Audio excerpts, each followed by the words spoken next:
Welcome to Kingdomize, the podcast, where we discuss how to see our lives and our world through a kingdom lens, how to infuse kingdom culture into our families, our workplaces, and our cities, as we all participate in the dream of Jesus to see his kingdom on earth as it is in heaven.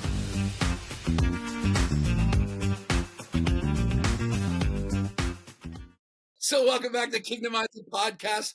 I have been looking forward to this day for a long, long time because I am here with our closest friends in the entire world. I'm here with Mark and Tammy Griffin today. This is going to be fantastic. And we go back, the Griffins, and we go back like early 80s, like Bible college. Like we are old people. Like, well, Mark and I are old. Tammy's not old. She's just a young pup. This is going to be so much fun, and we have done so many things over the years, like ministry together, traveling together. Oh, but today we're going to pick one area of what the Griffins do with their life, and there's so many we could talk about. We're going to talk about under the banner of who they are. We're going to talk about fostering today, and it's going to be fun. And as you know, we're in a series called The Solutionaries. We're finding people around the globe that are not just talking about things, but they're actually solving real world problems. And how could there be a more significant way to actually reach people and love people than fostering? We're going to hear from two of the best in the world on that. So welcome today. We've defined solutionaries as revolutionaries that bring kingdom answers to real problems. So that'll be fun.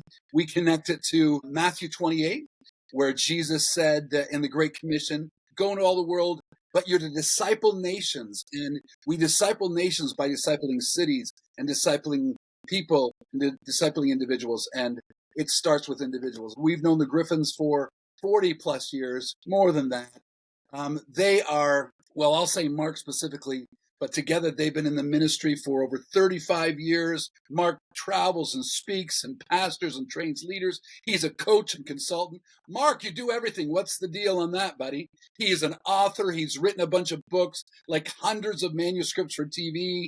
Tammy has a background as a legal secretary. She specializes in nanny placements. You guys, you should start your own nation because this is where things should go. They presently live in Cobourg, Ontario, which is a lovely, lovely place. And there they are raising several young ladies that they're fostering right now. One or three, rather, of the over 25 they have had in their house over the last 2 decades. Mark and Tammy, good to see you, my friends. So glad you're here. How are you?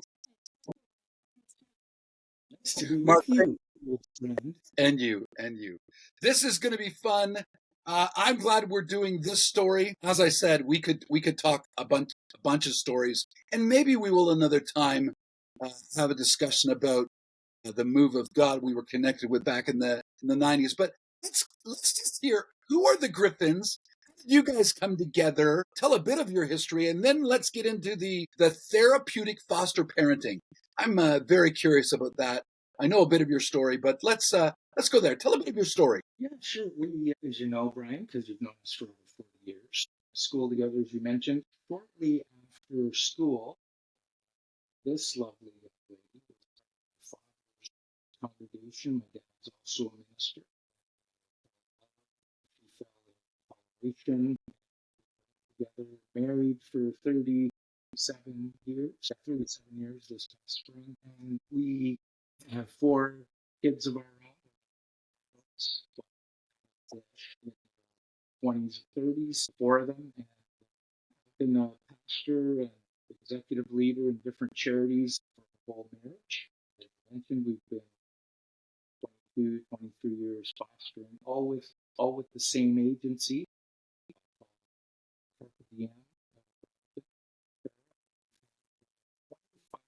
Kids to our home. It's just a privilege to be able to take that message of life change and influence and transformation. And I know you've been greatly impacted by the transformation message for Ed Silvoso. It's meeting the felt needs. There are kids without homes, kids that are couch surfing, kids with all kinds of neglect, and trauma. And statistically, they're 4 times greater chance of cancer or heart disease because of the trauma they faced as kids, many times greater chance that they'll end up incarcerated or using drugs or alcohol. So if we can intervene now and give them some happy memories and a good life, it's a game changer for life. Like it marks on them forever. So that's kind of how you should explain some of how you got, how the Lord turned our hearts towards it and spoke you through the scripture. Yeah, I would love to hear that, Tammy. That would be great. Sure. When we were newly married and I was looking for what my role was, not just as his wife, but what God wanted me to do. I came across a scripture, James 1:27, and I thought, that is very cool. I'm going to put that on the fridge. So I put it on the fridge for a year. Just the reference, not the verse. You just put the reference. No. She didn't know what it said. Pure religion. I thought, pure religion. Okay, we're in religion. That's what we do for a living. But what's pure religion? What does God say that is? And he says it's to look after orphans and widows.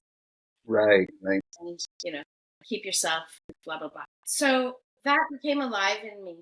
Look after orphans. Wow. Look after orphans. That's what God says is pure. It doesn't mean my role of dressing up and sitting in the front row. I wanted to know what God's standard was. And he said, pure is to look after orphans. And you may remember our first trip to England together. We were newlyweds. March of 1989.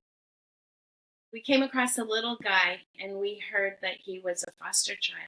And that stirred our hearts up so much. So anyway, we have our 3 kids. We have 4, but at the mark of 3 kids, when our youngest was 3 years old, we decided to investigate, okay, what is foster care?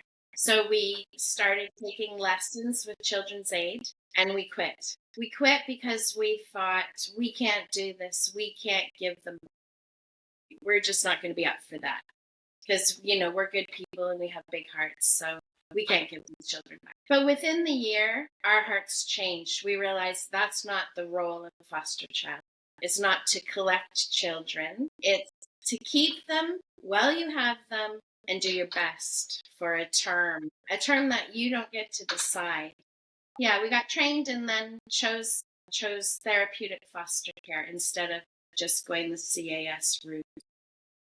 So I want to differentiate that in a minute. I want to come back to that last phrase you said, or the last piece you said, Tammy, because it's so important. Is because I would see how that would be significant. It's like, okay, I'm going to bring these humans into my life, and then, I mean, even when we're pastoring, right, there's people we see, maybe young people go, man, I really want to help them. How can I help them more? But bringing them into your home, I could see how it'd be, okay, I can't let them go. So you went over that really well, but talk about that a bit more, because that's really significant. How did you process to go, we can't do this because we want to keep them? How did you process through that? What was the scenario there? For me, a big factor is, Brian, we spent, both of us, a decade and a half doing youth and young adult work. And a lot of the dysfunction that students and young adults and college and university, young career people, it's too late. There's pain, there's issues. It becomes so redemptive. And, you've had so many people sitting in your office saying, oh, I don't know what to do. This relationship is a mess. I'm involved with this and that, and, drugs, whatever. It's because of stuff that wasn't dealt with when it was a small problem. And so we could actually preempt a lot of the dysfunction, break generational cycles. I know you know the power, Brian, of freedom, deliverance, live free, get free. If you can impact a 3-year-old or younger before their personality is even formed, and communicate messages like, you're worth it, you're awesome, you're okay, you're strong, you're capable, you can do this, we believe in you. And then even after 3 kids, even young teenagers, it's a game changer. Yeah. And when we started looking into it, we were considering adoption.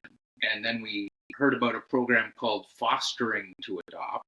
So then it was like straddling the 2 worlds, and we thought, oh, let's just adopt. We should get a kid permanently. That'll fit us better. Like, let's really get them into our home, really impact them permanently. But again, fostering's temporary, but God knows, right? He knows if you're going to have a kid for 3 weeks or 3 months or 3 years. And there's something that kid needs from our home, from a dad or a mom, that's a game changer.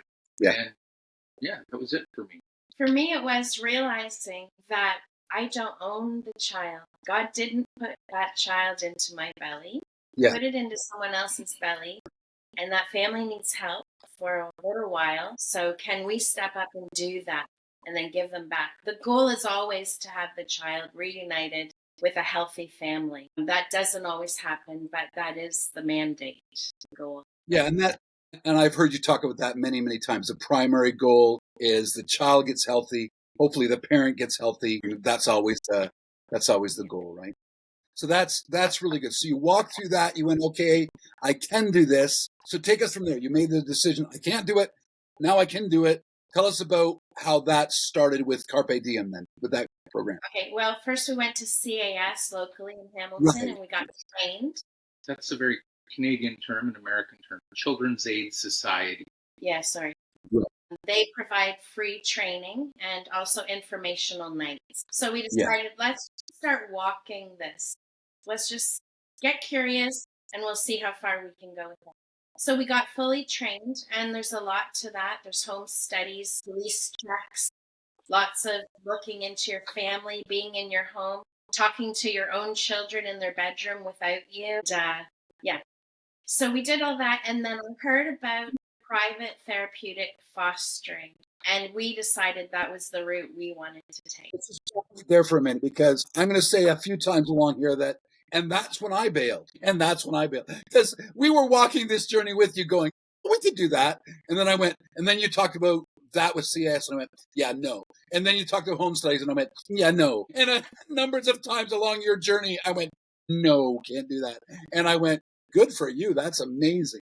Sorry, I didn't mean to cut you off, but I don't think people fully understand when they hear stories like this, like, oh, that's so lovely. You had lovely little humans in your life. I saw some of the humans in your life. You'll be really kind, but I saw some of the humans, and they were lovely in their own way, I'm sure. But I went, nope, I can't do that. And so, man, I just want to honor you guys along this discussion to say what an amazing outliving of the James piece that you talked about earlier, Tammy, the pure religion piece of taking care of orphans. Amazing. So sorry, therapeutic. Yeah, so therapeutic foster care is, it's a private, there's many private organizations that when CAS or when Children's Aid decides that this child can't be placed in just a normal home, they need extra care, they need intensive support, they need a home that is very structured, very trained, then they go private. So that's what we are. We are with a private company. So you've got takes children out of homes it's unsafe for the most part, right? And they've already got their own trauma. You're a level above that, right? So again, Mark, as you clarified earlier, like CAS, Children's Aid Society, like that, they're taking care of some significant problems, and that's challenging. You went, yeah, that's not enough. Let's see if we can get the more exciting cases. Am I saying that correctly? So what kind of people, what kind of children would come under a therapeutic foster scenario? Our philosophy is, if our home is open, if you have one kid in, because we had 4 kids of our own, what's the difference between 1 or 2 or 3? Like, if we have to take our standards and how we do things to a more disciplined and routinized fashion, what's the difference between 1 and 4? So the answer is 3. Although that is somewhat accurate, and it's meaningful coming from somebody so mathematically challenged. But for us, the thinking is, and we let our agency know, yeah, we're into sibling groups. Send us 2 or 3 or 4. And one of our earlier calls was, I think, Boxing Day. We got a call, hey, kids been couch surfing, need a home. There's some real issues, lice. Could you take a sibling group of 4? And we had 4 kids at home at the time. So 4 plus 4. Yeah. 8. And to us, that just makes sense. It's these kids weren't, I mean, they were troubled, obviously, but they weren't, there were no significant ongoing, like no autism, nothing really special needs, just kids in trouble. And so that was manageable. So sometimes CAS just needs homes that can take multiple kids, and that's a big part of it. And that's where a lot of our placements come from, is we get sibling groups. Yeah, so sibling groups would be one challenge for CA Children's Aid, so they would look for a private home. Health challenges, so the children could have mild to severe health issues or mental health issues. Also, challenges such as ADHD or autism to varying degrees. The challenge could be with the parents. There could be parents who are very dangerous and they need more security. Incarcerated parents is one of the other reasons. Yeah, there's many different reasons that would make a situation challenging. And the odd time, it's just because there are no beds left. So they literally just have to go private. Got it. Well, amazing. And I do want to say along the way here that you're not just special foster parents. Like, you're not just higher level, like the therapy. Like, you guys have won awards for this. Like, you are, and I want to make sure I get this right. The Jim Lewis Memorial Award for Carpe Diem, the guy that started Carpe Diem. You won like the Foster Parents of the Year award back a few years ago. Like you guys are like legit. Like, it's not just open your door to thousands of kids. It's like you're recognized by the best. That's amazing. Tell me a bit about that award and who gets to win that. Well, Jim Lewis started Carpe Diem about 25 years ago. Remember Jim. Since then, he's passed away. So they created this award, and there was a big banquet, about 250 people. And they said, surprisingly, they said, we have an award we would like to present. We just looked at each other like, oh, wow. And they said our names, and we were stunned, just stunned, and very honored. Yeah. To me, it was the highest honor that I've received. What makes the Foster Parents of the Year? What are the qualities? What are the things that you need to be good foster parents? Because you're lovely humans. Like, there's no question. But what does a good foster parent need to have to win awards? Well, when we get a call that says, this is what we have, will you think about it? And you usually have minutes to decide, because lots of people are getting that call. And once that call goes in, it's yes or no, and then the CAS will get to choose out of those people who said yes, which family they choose. So what the award would talk about is people who are flexible, who rise to the occasion, who are open to many different circumstances, who'll just give it a go, do their best, consistent, putting the kids first, stuff like that. Yeah, amazing. And I've seen the two of you both been living that out for many years. So when you're going through the list of people that are the therapeutic ones, like ADHD, autism, I think, well, you put up with Mark and I. You already had history on that, so that was good. But then you started listing other health concerns, and I was thinking of that little girl that had the heart issue. In my head, I'm going through all the people that had been in your home going, man, they have really had this slew of amazing people that they've had the privilege of coming into contact with and really loving them. And so, man, I've seen that over the years many, many times. So tell me some of the best stories. Obviously, we have to be very confidential here. No names, no whatever. I know you have 3 young ladies in your home right now, which is amazing. Tell us some of the best wins maybe you've had, the best stories over the last number of years. Well, every day we can tell you stories. Fostering's very sobering, but it's also very, very hilarious. So there are things that happen that just keep this house alive. And I wish there was a camera following us every day, because it would be one of the best, funniest shows on TV. But anyway, some situations that come to mind is we had a little person in our house who was, let's say, between 7 and 9-ish at the time. And it was COVID. So this little person was having to do online school. And the teacher didn't really have a good grasp on setting up the classroom in the early days. So all of the children had tools they shouldn't have been able to have. So when this little child realized what tools were out there, this kid had admin access. Yeah. Oh, really? They kicked the teacher out of the class and oh my goodness, just had the classmates and had a good time. without the teacher because that little teacher. I love that. We also had another preteen or early teen who decided that they were going to get a few people together and go door to door in our neighborhood without us knowing and collect money for the new school bus our school needed, which was untrue. Not true at all. So they got the kids to go door to door. They collected over $60 by the time we heard about it. And we said, look, this is fraud. You can't do this. This is illegal. You could go to jail. Don't do this. No jail. But anyway, so they decided to go to the principal first thing the next morning and tell the principal all those people they made do this. All the recruits. And got the recruits in trouble for doing that. And our foster kid was the hero for narking on all the bad kids. Even though it was their idea. Yeah. So that was pretty Wow. Really enjoyable. Yeah. Talk about some of the maybe most challenging, heart-wrenching, because I know you've had newborns up to like late teenagers, right? So pull on my heartstrings. You know how much my heartstrings need to be pulled. Tell me some of the really challenging stories for you. Like, again, what you can say.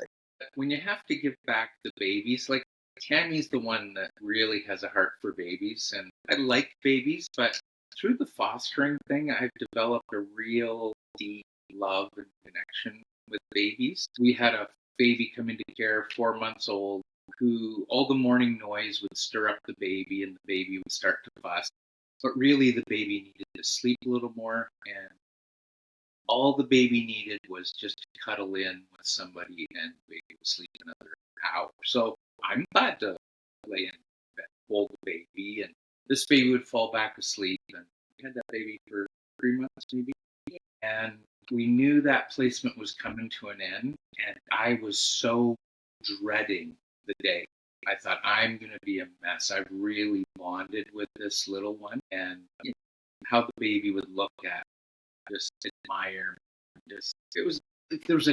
It really got my heart, this little one. So I remember who I was talking to, maybe a counselor or a friend, might have been you, Brian. Somebody said, don't stress about it so much. Don't live in dread. Just every day you have is a gift. And that's how I started. I'd wake up in the morning, Tammy would say, here, take the baby. I'll get the other kids off and breakfast. And I would just say, this might be the last day, or tomorrow could be the last. So I'm just going to really enjoy this moment, be in the moment. It's like every day you have a foster kid is a gift. And you try to maximize that and look at it as today is a precious thing from God. And I'm going to make the most I can so that tomorrow, no matter what happens, no regrets. And that really changed the tune for me. And then we'd give the baby back and see the baby drive away. And my heart would break, but it's like, I have no regrets. I did the most I could. I honored God. I honored that little one. And so when the kids drive away, yeah, it's heartbreaking, but like, do you really think God would call us into something like this and not have grace to give us in those moments? Like, He's big enough, and I just didn't imagine I could get through this transition of this little one going back. And it was like, thank you, Lord. Thank you for giving me each of those precious days that we're given. We have this little routine when they get picked up by the social worker and you see all their stuff get packed into the trunk. Mark just puts his arm around me. And she cries a little bit. And I say, it's okay. God will send us more gifts or something shallow. It's hard. It's harder sometimes more than others. Sometimes you're like, goodbye, thank God. Yeah. But mostly it's hard. It's also the times I've taken children to their first day of school and you see these little people with these big backpacks and I cry for their parents because this is a milestone they will never get to see. And I get to see it, but that's heartbreaking. It's heartbreaking. And by the time the child comes to us, it's already a very, very sad story. There are no happy stories that land at our door. These stories always start very sad and very hard. And they only seem to be getting worse as society devolves. But we so believe in the redemptive power of God. Yeah. We really believe if God pick this child to come to our house. This is special. For us, this is special. And we love hard. We love messy. Like there are times I'm changing diapers or vomit and just saying, you see this, Lord. No, you see this. You have to see this. Because I have to know somebody sees this. Guard my nose. So I wanna ask two questions here based on what you just said. So I want you to talk about regret, because generally people have regret over life. They think about the past and go, man, I wish I would have done that. And Mark, you made a comment about live with no regrets about this. And so that would be even harder with some of the cases that you've talked about that I know. I've been in your home and seen them, so I know. So I want you to talk about the past and regret, and I want to talk about the future. You know that for Kingdomize, our goal is, how do we change the next generation? I mean, I know how I think you're going to answer it, but I want to hear you say it. So let's talk about past and regret, how to deal with that, or how to not have it. And then let's talk about the future a little bit. So Kyle has some very serious health issues where life and death, I've been facing life and death. And if like you're talking about yourself personally, I just want to clarify. That's for you personally. Yes. Personally. And what I've learned coming out of that is that we have no clue what tomorrow will bring. And one day, when I'm standing before the Lord, I will be able to say, like, I lived life to the fullest. I did everything I could, not just mentally do, but physically do, and probably more. And that's been an amazing way to live with no regret. Just knowing that every day I am doing the most, and I'm doing it for Him because it's pure religion, right? So that is so fulfilling, very fulfilling. John 10:10, Jesus said, thief comes to steal, kill, destroy, but I've come that you can have life extravagantly, abundantly, over the top. And we glamorize that, and we think bigger money and fame and fortune. And I look at abundant life as I've just had a busy day, especially if I'm working a full-time job in ministry. I come home, Tammy's exhausted. Well, one of the best things I can do is get Tammy a break, get the kids out to the park for an hour. And the last thing I feel like doing is getting the kids out to the park for an hour and a half. But the longer I stay out, for 4 hours. Yeah. And especially in the winter, and there's no kids that have been to a park in months, and I got kids in snowsuits and boots, and mitts and hats, and you got to find all that stuff. Like, it's such a pain in the neck to get through all that detail. But then that gives my wife a break for an hour or two. Brian, we have a history of McDonald land, play places together with our real kids, and I've just extended that into, well, these kids, they get such positive memories, and there's so many laughs, there's so many stories. And look, I'm trying to get this kid out of the kid's swing, and this kid's got his boot stuck in the swing. I got a kid running around with a sock, and where's your sock now? Barefoot in the snow. That's full. It's so full, and you come home and you're so tired, but that's how God meant for energy to be expended, in loving kids and making them smile and making them giggle. And that might be the kids' first laugh in a month, because they just came to us and they're just having the time of their life. To me, it's just another trip to the park. And believe me, there have been hundreds and hundreds of trips to the park. And it keeps my wife sane. She has a few minutes to, quiet time. A few minutes, though, that she can do some extra chores, tidy up the house. Like, she never stops working. And I'll come home, and if I see her sitting down, she'll usually say, I just sat down like 4 seconds ago. I'm so glad I had this minute and a half to sit and chill out. And I'm just like, if I'd known, I would have stayed out another minute. But anyways, it all, and that is no regrets. I feel the same, that if I were to die any day, the Lord would say, hey, well done. Thanks for busting your butt. And He would go through a list of, for this kid, for this kid, for this kid. And He would show videos of, look what my boy did. Look what my boy did. Loving his wife to give her a break, or give her, but also being a dad, caregiver, somebody who would listen. It matters, and it really impacts people permanently. Yeah. Well, let's just stay on that piece there then, Mark. it impacts them permanently. That's a future piece. So how do you process that? I know you just talked about how both of you did, how you process it personally for yourself. One day I'll stand before God. I want to be able to say, or hear him say, you did everything I wanted you to do. That's good. Let's talk a little bit about those that come through your house and how you're thinking about their future. I think we've just gotten more training on trauma-informed care, and that's about recognizing, okay, this kid isn't just misbehaving. There's reasons for that. If a kid has experienced trauma, they basically, boom, snap in and out of fight, or flee, or freeze. Fight or flee, or freeze. Part of their brain is literally shut out. Yeah, they're wired that way now. So if somebody says, "Hey, you can see the trauma," you always have to watch your tone and bring it down.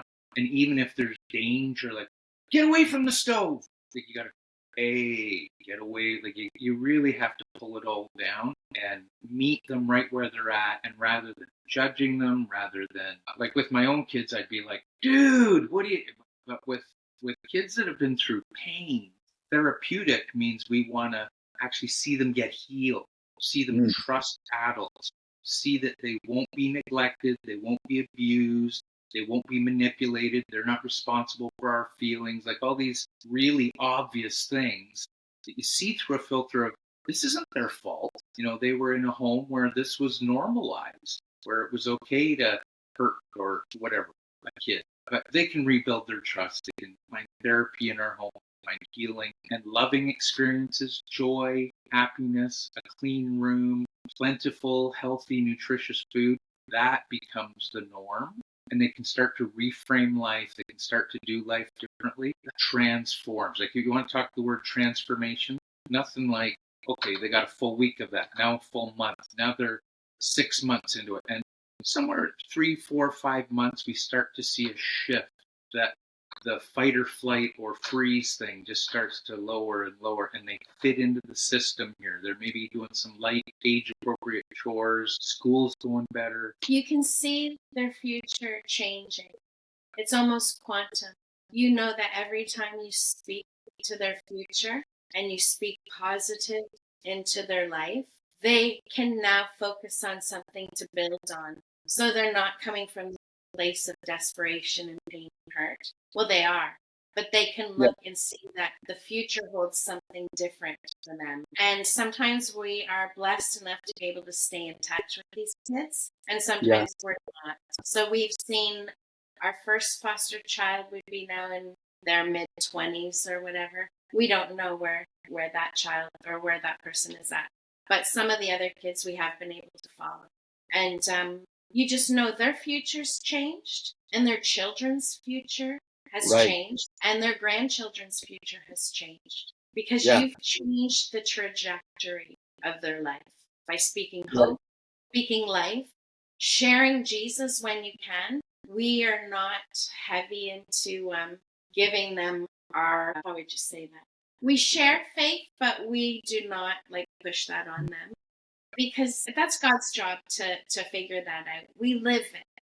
Our job is to live, to show love by living it, and eventually they want to know what's different. Those are both personal boundaries that you've chosen, but also it's part of the system, right, that you're part of. It's like you wouldn't want to force, but you can't force based on what you're already doing anyway with the groups you're with. So I get that totally. A real quick story of one of those kids. We're not forcing religion. The kid's somewhat interested in kids' church a little bit, but kid comes to us and says, I had a dream last night.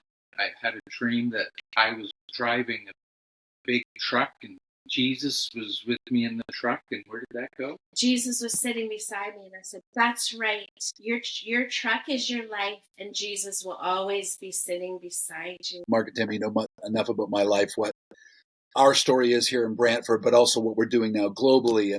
And we always talk about, changing cities and changing futures. And, having this discussion today really brings it down to earth. It's like, if you can change one child, as you just said, Tammy, you change them, take them out of the trauma. They can dream for the future. You change them, their kids or grandkids. And you really are, it's not just changing a thought process. It's changing everything, which is really amazing. really means.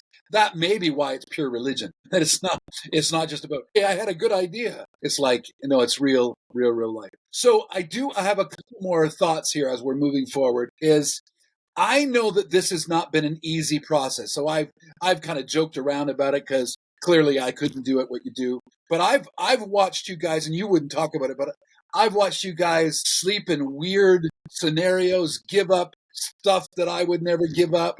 And I know this will make you awkward, but tell a little bit about, this love.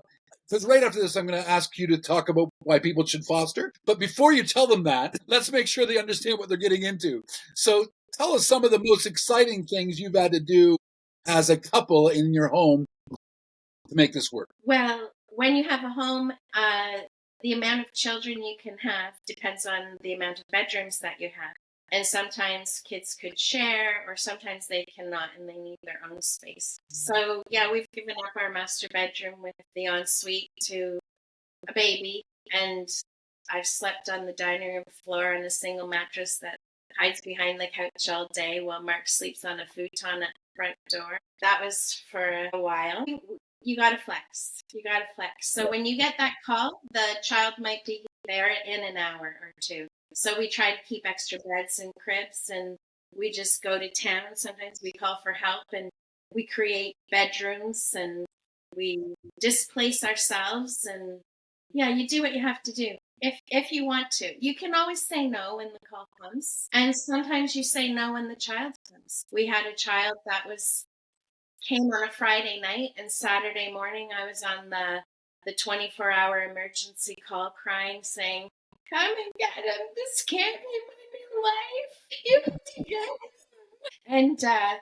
And sometimes they're a couple months, and you realize that you're not the home for that child, and it's better to make the call sooner than later, and you do that. So you have to be very flexible. You have to be honest. We have to be honest with each other. One time we had a baby that just cried too much, and that really affected our own child, and we had to have the baby leave.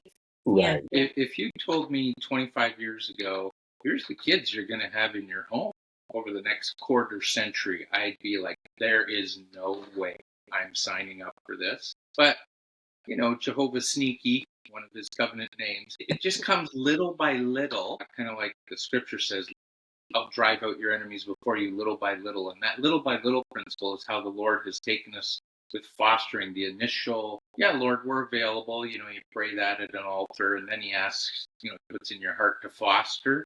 And you're like, oh, wow, this is a stretch. And then you get a call, and you're like, oh, this is a stretch, but I just feel we should give it a try. And we talk it over, and we're both like, yeah, we've had a whole minute and a half to pray about this. Let's do it. And it's quick, but it's like there's a grace on it, and the grace just abounds in every situation. When it doesn't, you're like, okay, this is not God. This is obviously the work of Satan. Get this kid out. This isn't going to work. But no, it's the Lord knows, right?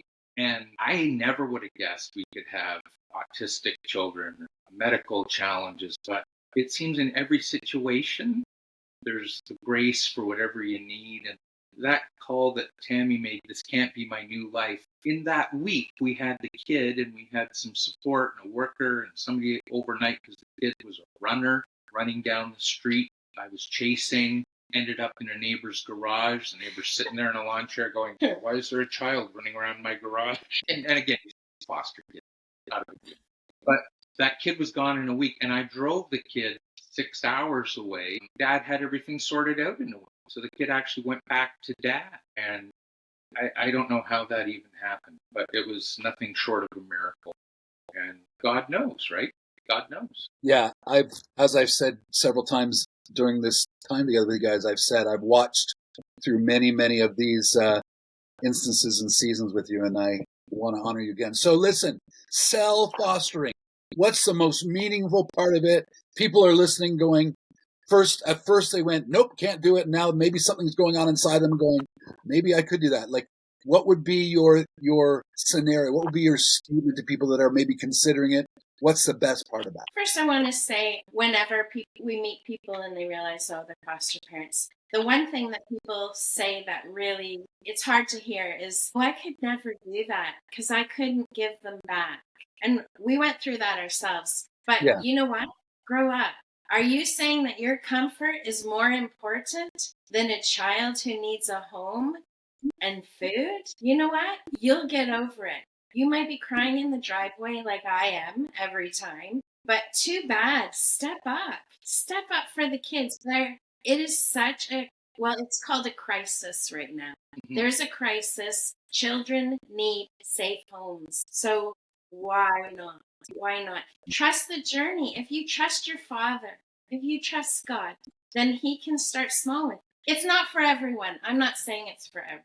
Yeah, But not everybody is a Christian. But if you have that stirring already, if that's a thought you've already had, Yeah, water it. Yeah. Water that seed and see where it takes you. yeah, and explore it.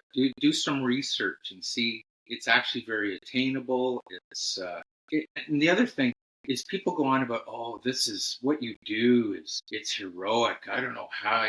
I'm like, are you kidding me? Like, it is an honor that 25 different kids have called us mommy or daddy. Like, how do we get that privilege of kids that'll come and hug us around the neck and squeeze us like there's no tomorrow and say, I love you so much. Thank you.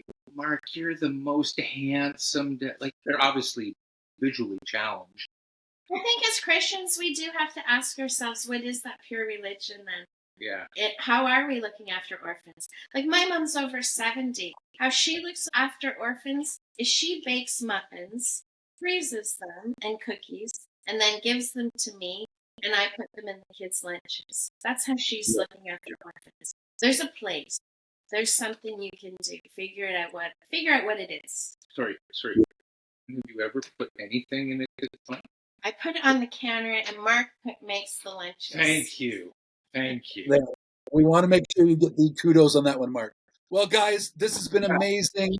Yeah, you're a good dad, Mark. You're good. I affirm you. Thank you, Brian. Thank you. So really enjoyed having you guys chatting about this. It's such an important discussion. I'm glad we went down this route under the Solutionaries thing because it's so practical. It's so pure, as you said, Tammy. It's so pure. And so want to thank you. In case you just got the end of this, I'm here with Mark and Tammy Griffin. We've been talking about therapeutic fostering, and it's been amazing. If you just tuned in, you need to go back and listen to the whole podcast. You should do that. Share it with somebody.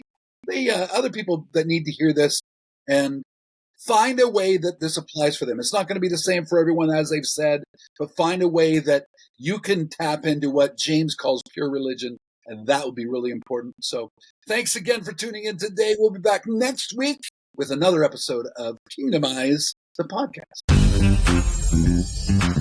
Thanks for joining us today on Kingdomize, the podcast. Let's keep the discussion going throughout the week on our socials or on our website, kingdomizeglobal.com. Contact us today to see how we can walk together to see more of God's kingdom in your city as it is in heaven.